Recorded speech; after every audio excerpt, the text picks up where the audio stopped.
네, 안녕하세요. 스케이트보더 채널 H입니다. 오늘은 스케이트보드의 구조에 대해서 한번 알아볼 텐데요. 빠르고 쉽게 하나하나 특징을 알아가 보도록 하겠습니다. 스케이트보드는 크게 세 부분으로 나누어집니다. 첫 번째는 위에 판인 데크, 두 번째는 휠, 그리고 휠과 데크를 이어주는 요 트럭, 이렇게 세 부분으로 나누어집니다. 데크는 크게 두 부분으로 나누어지는데요. 말 그대로 데크 부분과 그리고 위에 덮여있는 그립 테이프 부분입니다. 이 위에 그립 테이프의 역할은 라이더의 신발과 마찰력을 높여 미끄러지지 않게 그리고 각종 기술을 구사할 수 있게 만들어주는 역할을 합니다. 또 데크는 크게 세 부분으로 나누어지는데요. 가운데 부분을 그냥 보드라고 부르고 앞부분 노즈라고 부르고 뒷부분을 테일이라고 부릅니다. 얼핏 보아서는 노즈와 테일의 구분이 어려울 수 있는데요. 아주 자세히 보시면 노즈 쪽이 테일 쪽보다 아주 살짝 높이가 더 높습니다. 그 이유로는 알리류 기술을 할 때 신발과의 접촉을 조금이라도 더 늘려서 기술의 안정성을 더 유지시키는 목적이 있습니다. 그리고 데크에는 중요한 몇 가지 포인트가 있는데요. 아무래도 라이더가 직접 발을 올려놓고 타는 부분이기 때문에 일단 사이즈가 중요합니다. 사이즈는 크게 두 부분으로 나뉘고요. 폭과 길이. 사이즈 같은 경우는 아무래도 스케이트보드가 미국에서부터 들어왔기 때문에 길이를 측정하는 단위가 센티미터가 아니라 인치 단위입니다. 먼저 폭 같은 경우에는 약 7인치 정도에서 9인치 정도까지의 제품들이 많이 나와 있고요. 폭이 작을수록 보드의 중심에 가까워지기 때문에 회전 기술이 상당히 유리해집니다. 반면에 발을 지지하는 폭이 작아지기 때문에 안정성 측면에서는 약간 불리하다고 볼 수 있습니다. 반대로 폭이 커지면 회전 기술들에서는 조금 불리한 면이 있지만 발을 올리는 폭이 넓어지기 때문에 안정성이 상당히 좋습니다. 길이 같은 경우엔 20인치 후반대부터 30인치 초반대까지 제품들이 다양하게 나오고 있습니다. 보드를 세웠을 때 본인의 다리 길이와 비교를 해서 비슷한 길이를 선택을 하시면 되겠습니다. 데크에는 사이즈 외에 또 다른 중요한 두 가지 인자가 있습니다. 바로 웨이브와 컨케이브라는 것인데요. 웨이브의 경우에는 알리의 타점에 영향을 주게 됩니다. 웨이브가 높으면 보드가 서 있는 각도가 높아지게 됩니다. 반면에 웨이브가 낮으면 서 있는 각도가 낮아지게 되겠죠. 컨케이브의 그 경우에는 평평한 판을 이렇게 마른 이쪽 부분에 해당되기 때문에 보드의 탄성에 영향을 주게 됩니다. 컨케이브가 크면 클수록 보드가 딱딱한 느낌을 받습니다. 그리고 플립류 기술을 할 때 발에 더 잘 걸릴 수 있게 도와줄 수 있습니다. 마지막으로 데크는 말 그대로 나무로 제작되어집니다.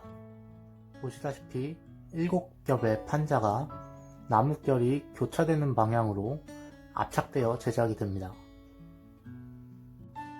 이렇게 나무로 만들어졌기 때문에 가벼우면서 강한 강성과 탄성을 가질 수 있습니다. 반면에 나무로 만들어졌기 때문에 습기와 물에 상당히 취약한 부분이 있고요. 그리고 내구성 측면에서도 이렇게 마모가 쉽게 일어나는 단점이 있습니다. 그래서 데크는 대표적인 스케이트보드의 부품 중에 소모품으로 볼 수 있습니다. 쉽게 약해지는 데크를 대체하기 위해서 여러가지 재질로 제품들이 많이 나와 있는데요. 그래도 보더들은 아직까지도 나무를 가장 선호하고 있습니다. 데크가 아무래도 나무 재질이다 보니 라이더의 체중에 의해 부러지기도 합니다. 가운데 부분 또는 노즐, 테일 부분이 부러질 경우도 있습니다. 다음은 바퀴인 휠인데요. 휠은 사이즈와 그 딱딱함의 정도인 경도가 중요합니다. 사이즈의 경우에는 두 가지 인자가 있습니다. 바퀴의 크기인 경과 폭이 있습니다. 이 휠의 단위는 밀리미터를 사용을 합니다. 보통 50에서 60mm 정도의 크기를 많이 사용하고 있습니다. 이 휠의 사이즈에 따라 휠이 커지면 커질수록 이 보드가 지면과의 거리가 높아질 수 있기 때문에 타는 그 느낌이 많이 달라질 수 있습니다. 폭의 경우는 거의 30mm 기준으로 정해져 있는데요. 트릭이 많은 스케이트보드에서는 이 폭이 좁은 휠을 선호를 하게 됩니다. 왜냐하면 폭이 작으면 작을수록 가볍고 지면과의 마찰이 작아지기 때문에 여러가지 기술들을 미끄러지면서 구사할 수 있기 때문입니다. 반면에 크루저보드나 롱보드 같은 경우는 이 폭이 상당히 넓은데요. 그 이유는 지면과의 마찰을 최대한으로 높여서 카빙턴 할 때 미끄러지지 않게 하기 위함입니다. 휠을 한번 보시면 안팎으로 이렇게 베어링 두 개가 조립이 됩니다. 이 베어링 사이즈는 608Z 규격이고요. 두 개가 들어갑니다.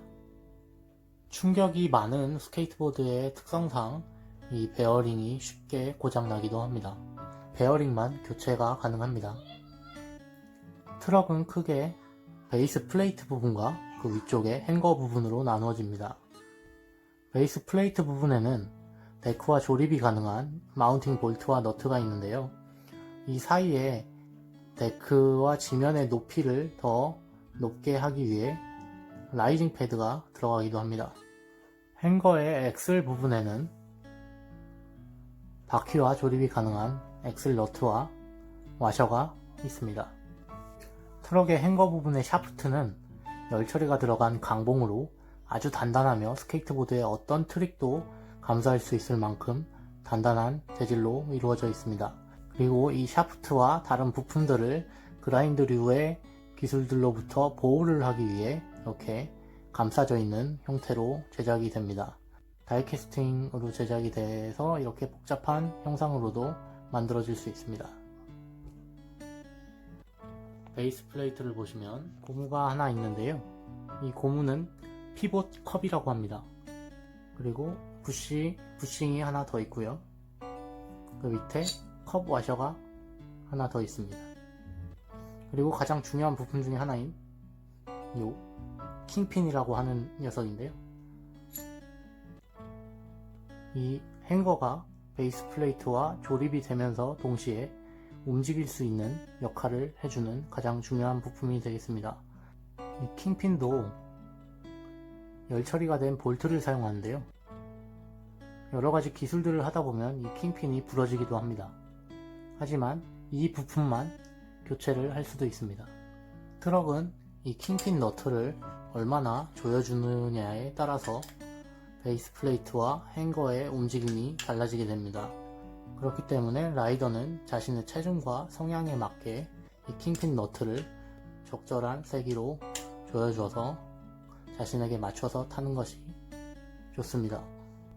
자, 이제 다시 조립을 해보겠습니다.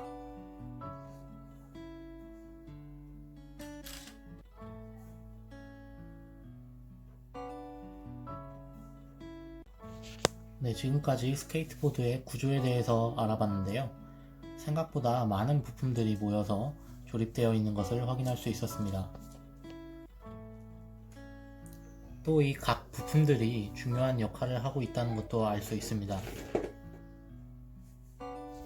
나에게 맞고 내가 원하는 부품들로 각각 조립이 가능한 스케이트보드. 여러분들도 자신만의 스케이트보드로 안전보딩 하시기 바랍니다. 감사합니다.